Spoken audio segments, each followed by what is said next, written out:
കേരള സർവകലാശാല registrar KS അനിൽകുമാറിനെ മാറ്റി Sasthamkotta DB കോളേജിലേക്കാണ് മാറ്റിയത്. നിലവിൽ സസ്പെൻഷനിലായിരുന്നു. സർവകലാശാല സെനറ്റ് ഹാളിൽ ഗവർണർ പങ്കെടുത്ത പരിപാടിയിൽ ഭാരതാംബയുടെ ചിത്രം വച്ച വിഷയത്തിന് പിന്നാലെയാണ് അനിൽകുമാറിനെ സസ്പെൻഡ് ചെയ്തത്. അതേസമയം BC നിയമനത്തിൽ സമവായത്തിന് പിന്നാലെയാണ് അനിൽകുമാർ വിഷയത്തിലും സർക്കാരിന്റെ മുട്ടുമടക്കൽ എന്നുള്ളതാണ്. വിവരങ്ങളുമായ ശാലിനിയാണ് നമുക്കിപ്പം ചേരുന്നത്. ശാലിനി, കേരള സർവകലാശാലയിലും മുട്ടുമടക്കുകയാണ് സർക്കാർ എന്നുള്ളതാണ്. രജിസ്ട്രാറിനെ നീക്കിയിരിക്കുന്നു. പറയൂ ശാലിനി.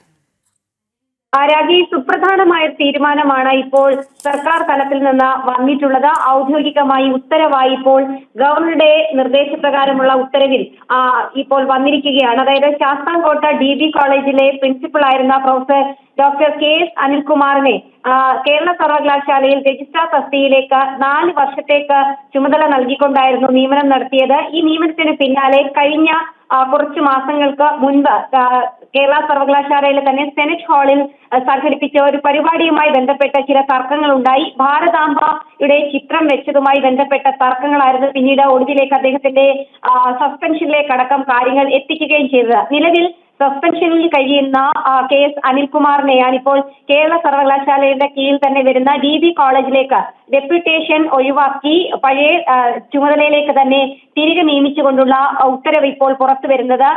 കേരള സർവകലാശാല രജിസ്ട്രാർ തസ്തികയിൽ പുനർനിയമനം നൽകിക്കൊണ്ട് 22/2/2025 ചേർന്ന സർവകലാശാല സിൻഡിക്കേറ്റ് തീരുമാനിച്ചിരുന്നു. ഇതിന്റെ അടിസ്ഥാനത്തിൽ ഒരു പ്രത്യേക കേസായി പരിഗണിച്ചുകൊണ്ട് തന്നെയാണ് KSR ചട്ടങ്ങൾ ഇളവ് ചെയ്തുകൊണ്ട് ഇയാൾക്ക് കേരള സർവകലാശാലയിൽ രജിസ്ട്രാർ തസ്തികയിൽ 22/2/2025 മുതൽ 2029 ഫെബ്രുവരി 21 വരെ 4 വർഷത്തേക്ക് നിയമനം നൽകിയത്. ആ പുനർനിയമനമാണ് ഇപ്പോൾ പൂർണ്ണമായും റദ്ദാക്കി അല്ലെങ്കിൽ ഒഴിവാക്കിക്കൊണ്ട് അദ്ദേഹത്തിന് മുൻപ് ജോലി ചെയ്തിരുന്ന DB കോളേജിലേക്ക് തന്നെ അയക്കുന്നത് എന്നുള്ളതാണ് ഏറ്റവും ശ്രദ്ധേയമായിട്ടുള്ള കാര്യം. നാളെ ഹൈക്കോടതിയിൽ അനിൽകുമാർ നൽകിയിട്ടുള്ള ഒരു കേസ്, അതായത് അദ്ദേഹത്തിന്റെ സസ്പെൻഷൻ പിൻവലിക്കണം, തിരികെ കേരള സർവകലാശാലയുടെ രജിസ്ട്രാർ ചുമതലയിലേക്ക് തിരികെ എടുക്കണമെന്നൊരു ആവശ്യം ഉന്നയിച്ചുകൊണ്ട് ഹർജി നൽകിയിരുന്നു. ഇത് നാളെ ഹൈക്കോടതി പരിഗണിക്കാനിരിക്കെയാണ് സർക്കാർ തലത്തിൽ നിന്നും ഇത്തരത്തിലൊരു തീരുമാനം വരുന്നത് എന്നുള്ളതാണ് ഏറ്റവും ശ്രദ്ധേയമായിട്ടുള്ള കാര്യം. ഇന്ന് നമ്മൾ കണ്ടതാണ്, കഴിഞ്ഞ ദിവസങ്ങളിലടക്കം വലിയ രീതിയിൽ തർക്കങ്ങൾ നടന്ന സർവകലാശാല BCമാരുടെ നിയമനത്തിൽ ഒരു അനുനയ നീക്കത്തിന് പിന്നാലെയാണ് ഇപ്പോൾ ഇതിലും ഒരു തീരുമാനം ഇപ്പോൾ സർക്കാർ എടുക്കുന്നത് എന്നുള്ളതാണ്. കേരള സർവകലാശാലയിൽ അടക്കം BC നിയമനത്തിൽ വലിയ രീതിയിൽ സർക്കാർ കൊമ്പ് കോർത്തതിന് പിന്നാലെ ഇപ്പോൾ KTU സർവകലാശാലയിലും ഡിജിറ്റൽ യൂണിവേഴ്സിറ്റിയിലും പുതിയ BCമാരെ നിയമിച്ചുകൊണ്ടുള്ള ഔദ്യോഗിക തീരുമാനം സർക്കാർ തലത്തിൽ എടുത്തിരുന്നു. ഇതിന് പിന്നാലെയാണ് ഈ വിഷയത്തിലും ഇപ്പോൾ സർക്കാർ മുട്ടുമടക്കുന്നത് എന്ന് വേണം നമുക്ക് പറയാൻ. എന്തായാലും ഏറെ പ്രിയങ്കരനായിരുന്ന ഇഷ്ടക്കാരനായിരുന്ന KS അനിൽകുമാറിനെ മുൻപ് ജോലി ചെയ്തിരുന്ന DB കോളേജിലേക്ക് തന്നെ നിയമനം നൽകിക്കൊണ്ട്, അതായത് ഡെപ്യൂട്ടേഷൻ ഒഴിവാക്കി വീണ്ടും നിയമിച്ചുകൊണ്ടുള്ള ഔദ്യോഗിക തീരുമാനമാണ് ഇപ്പോൾ വന്നിരിക്കുന്നത്. നിലവിൽ കേരള സർവകലാശാലയിൽ രജിസ്ട്രാർ തസ്തികയിൽ ഇരുന്ന അദ്ദേഹത്തിനെ VC ഡോക്ടർ മോഹൻ കുന്നമ്മലിന്റെ ഇടപെടലിനെ തുടർന്നാണ് അദ്ദേഹത്തിനെ സസ്പെൻഡ് ചെയ്തത്. സസ്പെൻഷൻ കാലാവധി ഒഴിവാക്കിക്കൊണ്ട് തിരികെ ജോലിയിൽ എടുക്കണമെന്നൊരു ആവശ്യം ഉന്നയിക്കുന്ന അതേ ഘട്ടത്തിൽ മറ്റൊരു രജിസ്ട്രാർക്ക്, രശ്മി എന്ന രജിസ്ട്രാർക്ക് ചുമതല നൽകി നടപടികൾ തുടരുന്നതിനിടയിൽ തന്നെയാണ് ഇപ്പോൾ അദ്ദേഹത്തിന് തസ്തിക മാറ്റിക്കൊണ്ട് വീണ്ടും DB കോളേജിലേക്ക് അയക്കുന്നത് എന്നുള്ളതാണ് ഏറ്റവും ശ്രദ്ധേയമായിട്ടുള്ള കാര്യം. എന്നാലും തുടർച്ചയായുള്ള തിരിച്ചടി എന്ന് തന്നെ വേണം നമുക്ക് ഈ ഒരു നിയമനത്തെയും ഈ ഒരു നടപടിയും കാണാൻ. എന്തായാലും KS അനിൽകുമാർ അങ്ങനെ തിരികെ DB കോളേജിലേക്ക് തന്നെ പോകുന്നു. ഔദ്യോഗിക ഉത്തരവ് ഇപ്പോൾ സർക്കാർ തലത്തിൽ നിന്നും വന്നിരിക്കുകയാണ്. രാഖി. ശാലിനി, എന്തായാലും നമുക്കറിയാം, തലസ്ഥാനത്തിരുന്നു കൊണ്ട് കേരള സർവകലാശാലയിൽ ഒരു അടക്കി ഭരിക്കലായിരുന്നു അനിൽകുമാർ നടത്തിക്കൊണ്ടിരുന്നത്. അന്ന് ഈ ഭാരതാംബയുടെ ഈ വിഷയത്തിലൊക്കെ നമ്മൾ അന്ന് കണ്ടതാണ്. അന്ന് സ്ഥിതിഗതികൾ സങ്കീർണമാകാൻ, സംഘർഷത്തിലേക്ക് കാര്യങ്ങൾ പോകാനൊക്കെ പ്രധാന പങ്ക് വഹിച്ച, അല്ലെങ്കിൽ ഒരു രമ്യതയിൽ പരിഹരിക്കുന്നതിന് പകരം സ്ഥിതിഗതികൾ സങ്കീർണമാക്കുന്നതിൽ വലിയ റോള് വഹിച്ച അനിൽകുമാറിനെ പിന്നീട് നമ്മുടെ സർക്കാരും പരിവാരങ്ങളുമൊക്കെ സംരക്ഷിച്ചത് എങ്ങനെയാണ് എന്നുള്ളത് വല്ലാത്ത രീതിയിലുള്ള ന്യായീകരണങ്ങളൊക്കെ നടത്തിയതാണ്. പക്ഷേ ഒടുവിൽ ഈ വിഷയത്തിൽ മുട്ടുമടക്കുമ്പോൾ എന്താണ് നമ്മുടെ ഈ ഇടതുപക്ഷത്തിന് എന്താണ് ശാലിനി പറയാനുള്ളത്?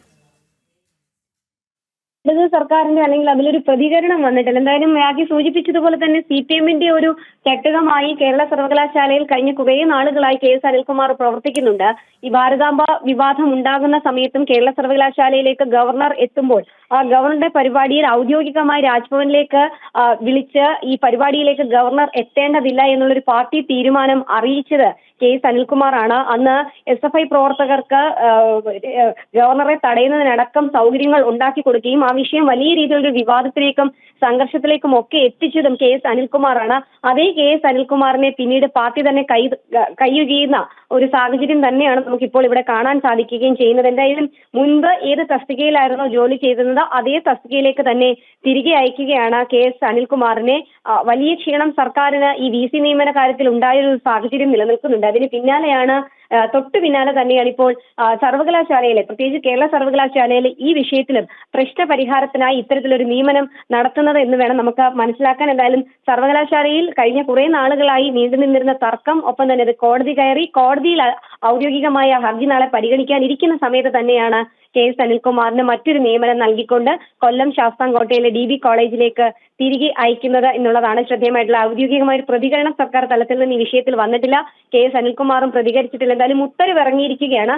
അതനുസരിക്കുക മാത്രമാണ് ഇനി KS അനിൽകുമാറിന്റെ മുൻപിലുള്ള ഒരു പോംവഴി. നാളെ ഇനിയിപ്പോൾ ഹർജി പരിഗണിക്കുമ്പോൾ ഏത് തരത്തിലുള്ള നടപടികൾ ഉണ്ടാകുമെന്നുള്ളതാണ് അറിയേണ്ടത്. രാഖി, ശാലിനി, അതോടൊപ്പം തന്നെ ശാലിനി സൂചിപ്പിച്ചതുപോലെ ഇന്ന് VC ആയി സിസ തോമസ് ചുമതല ഏറ്റെടുത്തതിന് പിന്നാലെ വരുന്ന ഉത്തരവാണ് അതും കൂടി ഈ ഘട്ടത്തിൽ നമ്മൾ എടുത്തു പറയേണ്ടതാണല്ലേ? തീർച്ചയായും അങ്ങനെ തന്നെയാണ്. കാരണം VC നിയമനവുമായി ബന്ധപ്പെട്ട് വലിയ രീതിയിലുള്ള തർക്കങ്ങൾ നടന്നിരുന്നു. സിസ തോമസ് അടക്കമുള്ളവരുടെ പേരുകൾ ഗവർണർ തുടക്കം മുതൽ തന്നെ പിന്താങ്ങിയ ഒരു സാഹചര്യം നിലനിൽക്കുന്നുണ്ട്. പിന്നീട് സുപ്രീം കോടതി കയറിയ പശ്ചാത്തലമുണ്ട്. സുപ്രീം കോടതിയിലടക്കം മുൻ വിധികളും സുപ്രീം കോടതിയുടെ നടപടികളും ഒക്കെ ശരിയായ ദിശയിൽ പോകണമെന്ന് നിലവിലെ കേരളത്തിന്റെ ഗവർണർ കൂടിയായിട്ടുള്ള രാജേന്ദ്ര വിശ്വനാഥ് അർലേക്കർ അടക്കമുള്ളവർ പറഞ്ഞതുമാണ്. ഇതിന് പിന്നാലെയാണ് ഇപ്പോൾ ഒരു സമവായത്തിലേക്ക് സർക്കാർ എത്തിയത്. കഴിഞ്ഞ ദിവസമാണ് ഒരു അനുരഞ്ജന നീക്കത്തിന്റെ ഭാഗമായി ലോക്ഭവനിലേക്ക് നിയമമന്ത്രി P രാജീവും ഒപ്പം തന്നെ ഉന്നത വിദ്യാഭ്യാസ മന്ത്രി R ബിന്ദു അടക്കമുള്ളവർ എത്തിയത്. ആ അനുനയ നീക്കം ഇപ്പോൾ അനുകൂലമായിരിക്കുന്നു, അല്ലെങ്കിൽ അതൊരു സമവായത്തിലേക്ക് എത്തിയിരിക്കുന്നു എന്ന് വേണം നമുക്ക് ഈ നിയമനത്തിൽ നിന്ന് മനസ്സിലാക്കാൻ. എന്തായാലും സിസ തോമസിനോട് വൈരാഗ്യ ബുദ്ധിത്തോടുകൂടി വളരെ നാളുകളായി ഇടപെടൽ നടത്തിയിരുന്ന, അല്ലെങ്കിൽ അത്തരത്തിലുള്ള വൈരാഗ്യം തീർത്തുകൊണ്ടിരുന്ന അതേ ഇടത് സർക്കാർ തന്നെ അവരുടെ നിയമനം ഔദ്യോഗികമായി അംഗീകരിക്കുന്നു. ഇന്ന് രാവിലെ 11:00 സിസ തോമസ് KTU സർവകലാശാലയുടെ VC ആയി ചുമതല ഏറ്റെടുത്തിരിക്കുകയാണ്. കഴിഞ്ഞ കുറച്ച് നാളുകൾക്ക് മുൻപ്, ഏകദേശം 2023 അവസാനത്തോടുകൂടി KTUവിന്റെ താൽക്കാലിക VC ആയി അന്ന് സിസ തോമസ് സർവകലാശാലയിലേക്ക് എത്തിയപ്പോൾ SFI പ്രവർത്തകരടക്കമുള്ളവർ, ചില ഉദ്യോഗസ്ഥരടക്കമുള്ളവർ അന്ന് VCക്ക് എതിരെ നിലപാട് സ്വീകരിച്ചിരുന്നു. മുദ്രാവാക്യവും വലിയ രീതിയിലുള്ള സംഘർഷത്തിലേക്ക് അന്ന് കാര്യങ്ങൾ പോയതാണ്. പക്ഷേ ഇന്ന് സർക്കാരിന്റെ തീരുമാനത്തോടെ, സർക്കാരിന്റെ സമവായത്തോടുകൂടി VC ആയി വീണ്ടും സർവകലാശാലയിലേക്ക് എത്തുമ്പോൾ വളരെ ഊഷ്മളമായ സ്വീകരണം നൽകി തന്നെയാണ് VC ആയി സിസ തോമസിനെ സ്വീകരിക്കുകയും ചെയ്തത്. കൂടാതെ തന്നെ സജി ഗോപിനാഥിനെ ഡിജിറ്റൽ സർവകലാശാല VC ആയി നിയമിച്ചിട്ടുണ്ട്. ആ നിയമനത്തിൽ ഔദ്യോഗികമായ ഉത്തരവും പുറത്തിറങ്ങിയിരിക്കുകയാണ്. ഇപ്പോൾ നാളെയോ മറ്റന്നാളോടുകൂടി സജി ഗോപിനാഥൻ ചുമതല ഏറ്റെടുക്കും എന്നുള്ളതാണ് നമുക്ക് മനസ്സിലാക്കേണ്ടത്. എന്തായാലും സർവകലാശാലകളുടെ VC നിയമനവുമായി ബന്ധപ്പെട്ട് ഒരു സമവായം സർക്കാർ പ്രതീക്ഷിക്കുന്നു. അതിന് പിന്നാലെ ഇപ്പോൾ ഉന്നത വിദ്യാഭ്യാസ മന്ത്രി R ബിന്ദു അടക്കമുള്ളവർ മാധ്യമങ്ങളെ കണ്ടിരുന്നു. മാധ്യമങ്ങളെ കണ്ടപ്പോഴും ഒരു സമവായമാണ് സർക്കാർ പ്രതീക്ഷിക്കുന്നത്. അതിപ്പോൾ 2 സർവകലാശാലകളിൽ തീരുമാനമായിരിക്കുന്നു. വരുന്ന മറ്റ് സർവകലാശാലകളുടെ VC നിയമനത്തിലും അത് പ്രകടമായിരിക്കും. അനുരഞ്ജന ചർച്ചകൾ, നീക്കങ്ങളൊക്കെ സർക്കാർ തലത്തിൽ നടക്കുന്നുണ്ട് എന്നുള്ള ഒരു കാര്യം ഉന്നത വിദ്യാഭ്യാസ മന്ത്രി കൂടി പങ്കുവെക്കുകയും ചെയ്തു. അതിന് പിന്നാലെയാണ് ഇപ്പോൾ കേരള സർവകലാശാലയിൽ കഴിഞ്ഞ കുറച്ചു മാസങ്ങളായി നീണ്ടുനിന്നിരുന്ന വലിയ രീതിയിലുള്ള തർക്കം, ആ തർക്കത്തിനും ഒക്കെ ഒരു സമവായ നീക്കത്തിലൂടെ സർക്കാർ ഇപ്പോൾ പ്രശ്നപരിഹാരം നടത്തുന്നു. തിരികെ കേരള സർവകലാശാല ആസ്ഥാനത്തേക്ക് രജിസ്ട്രാറായി ചുമതലയിൽ KS അനിൽകുമാർ വരേണ്ടതില്ല. സസ്പെൻഷനിൽ കഴിയുന്ന KS അനിൽകുമാർ തിരികെ പോകേണ്ടത് DB കോളേജിലേക്കാണ് എന്നുള്ള ഒരു തീരുമാനത്തിലേക്ക് സർക്കാർ എത്തിയിരിക്കുന്നു. ഔദ്യോഗിക ഉത്തരവ് പുറത്തിറങ്ങുകയും ചെയ്തിരിക്കുന്നു. എന്തായാലും കേരള സർവകലാശാല രജിസ്ട്രാർ അനിൽകുമാറിനെ മാറ്റി എന്നുള്ള സുപ്രധാനമായ ഒരു വാർത്തയാണ് ഈ മണിക്കൂറിൽ പുറത്ത് വരുന്നത്. എന്തായാലും സർക്കാർ കേരള സർവകലാശാലയിലും മുട്ട് മടക്കുന്നു, കീഴടങ്ങുന്നു എന്നുള്ളത് തന്നെയാണ്. നമുക്കറിയാം, ഇന്ന് VC ആയി സിസ തോമസ് ചുമതല ഏറ്റെടുത്തിരുന്നു. ഇതിന് പിന്നാലെയാണ് കേരളയിലും കേരള സർവകലാശാലയിലും ഈ സർക്കാരിന്റെ കീഴടങ്ങൽ എന്നുള്ളതാണ്. എന്തായാലും സുപ്രധാനമായ വാർത്തയുടെ വിവരങ്ങൾ നൽകിയത് ശാലിനിയാണ് തിരുവനന്തപുരത്ത് നിന്ന്.